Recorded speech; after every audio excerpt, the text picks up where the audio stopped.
Hello, and welcome back to the Darby Creek Diaries. So glad you're here. Today, we're going to look at how to simplify these 29-piece layering sets. The one we're working with today is Steamboat Willie, the Disney, obviously, mouse. The patent is now expired, so we can do this legally. And what I did was I numbered the pieces I numbered the package and then I numbered the pieces. And on the other side, they give you designs, some options. But over at their website, there also are some other options. And I made this list for you, and both of these will be linked below. So don't try to do it right now. I got every piece, I die cut every piece and just laid them out with the die so you could see them. We're going to make Minnie, and this is the body piece. And the thing that you need to remember is that this is a cartoon, so there's kind of a black edge. So we want to kind of maintain that. It's pretty easy to follow. It's just, there's just a lot of little pieces, and boy, there's some tiny ones that I'll show you later. So we're going to do her tongue, excuse me, Minnie's tongue, and it's really cool because it's just this little red piece that you just glue in behind the head, and that gives it some nice dimension. Now, this is the old-fashioned Steamboat Willie. You can do a few things and make them the modern-looking Mickey and Minnie, but I'm going to leave it at the original for now. There's a spot there where it tells you to put the head, but you can tilt it any direction you want. I refer to the package, and her chin kind of lines up, but depending on how she's looking, where she's looking, you can do what you want. Then we put her face on, and this is where you want to make sure that you leave the black edging. And well, it's one of the places, and there's a little bit of an outline impressed in the black on the black part of the head. You can't really go too wrong. These are pretty forgiving, but I use glue because I know I'm going to reposition things a lot. Now, here's her little skirt. You could put polka dots on that if you want, but I wanted to keep this really simple for you. So we're just going to glue everything piece by piece, and we're going to get her little eyelash, which I'm not really a fan of because I think it's kind of odd how it goes, but it works. I mean, you have to be able to tell it's Minnie, I guess, with eyelashes, but it's just kind of weird where they are. And I just really enjoyed her shoes are darling, but they're really finicky. You can see them up there on the right. So I'm not gluing the shoes, I'm gluing the base that we're putting the shoes on. And I'm using an old jewel pickup tool because I'm packed and ready to go to Paper Ganza, and I don't want to dig everything out. I'm so excited to go, and I will be reporting back to you, oh, a week or so. Now for the bloomers. The tiniest, teeniest pieces ever. Not this one, but this next piece. It is a pinhead. But we get it on there, and I get things scooched together. See, this really does come together easy as long as you're organized. And there's her tail. There are other tails, and you'll be able to see them on the list. But hers is kind of the happy little curly one. You can put this, have it any direction you want depending on the how you have to fit it on the card. But I'm just letting it just go straight out. And now we're going to build her hat. I was trying to decide whether or not I was going to have a hat on her, but I thought, well, I'll build the whole thing so that you can see the whole thing. So I'm just putting a little, and boy, you only want little bitty things of glue because you really don't want it oozing out. Although the glue I use does dry matte, still, you know, just use a little bit. So we're layering on the front part of her hat. I did speed this up, and because I don't want to waste your time by going super slow.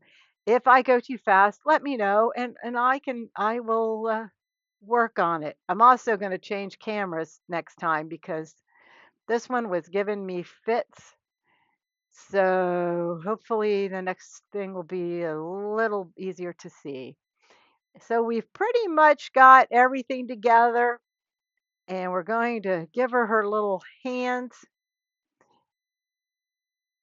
and you can position those, of course, any way you want, but I didn't want it blocking her face. But she's going to be so happy because in the card, Mickey's going to be giving her a flower. I already built Mickey. He is the same, pretty much the same. I mean, obviously not the skirt and flowers, but he goes together the same. And I have all the instructions for that. That'll be linked below too. I wanted to tell you about Spellbinders color wheel paper. It is really, really nice cotton paper, and it comes in a load of colors. That little color, that pack right there was, I think it's like $9, and you get a little sample of all of them. I'm using a rounded rectangle from Hero Arts, and I used a smaller one and made a frame, and that's actually leftover from another card. Save those leftovers, you just never know. So I'm putting the card together, and this is the stem for the flower. And now I get it.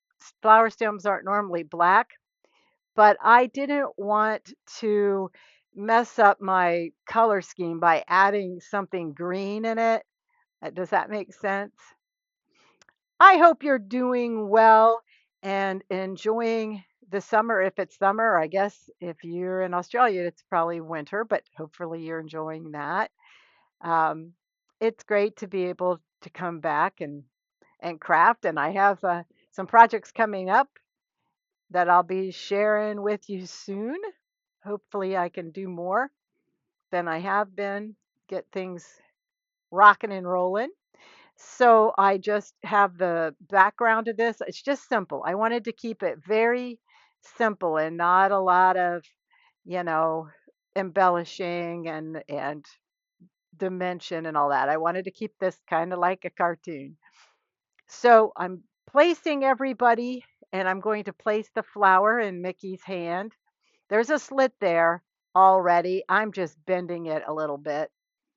This is a very clever die set, and it's really not hard to use. It's just there's so many pieces, just like there's a Pooh one that I showed you earlier that has a bunch of pieces. I'm setting them in there, just trying to position them. I want them to be kind of standing on the bottom of the frame there. And I think that looks pretty good. And I have a sentiment from Simon Says stamp. It's one of those pre-printed ones that you can cut up, and if you want, you can foil it. But in this case, I didn't need to. So I'm gluing down Mickey. I hope that if you aren't a subscriber, that you'll consider subscribing. I really appreciate it. And if you'd hit that like button, that really helps my channel. I really, really appreciate it. So here we've got the flower down, and I'm just trying to see what the best use of my space is. Probably too much glue here, but hey. One thing about that glue press, it's really nice, but you do want to keep the tip covered because it doesn't take long if you lay it down to get dry. So I'm just eyeballing this because you know me, measuring takes brains and thought, and I just like to kind of wing things. So I figured I just sort of center it under them, and hopefully they are centered enough. So looks good to me. So down it goes. Aren't they darling? This reminds me of paper dolls. When I was a kid, I'm sure most of you are a lot younger, but we had paper dolls, and they would just come in like a coloring book looking thing, and you would either cut out or they would have, little perforated paper doll clothes, and then you'd have your little cardboard doll and you just dress it. So I'm putting this on an A2 card base. That is Brutus Monroe's Not Your Mama's cardstock. I love it. It's super, super thick and it's very white. And there's our project. Whoops, it looks like the glue was not dry there. So I hope that you enjoyed this. You'll come back and see me, like and subscribe. I have tons of other videos if you haven't seen them, and I will be back soon. Bye bye.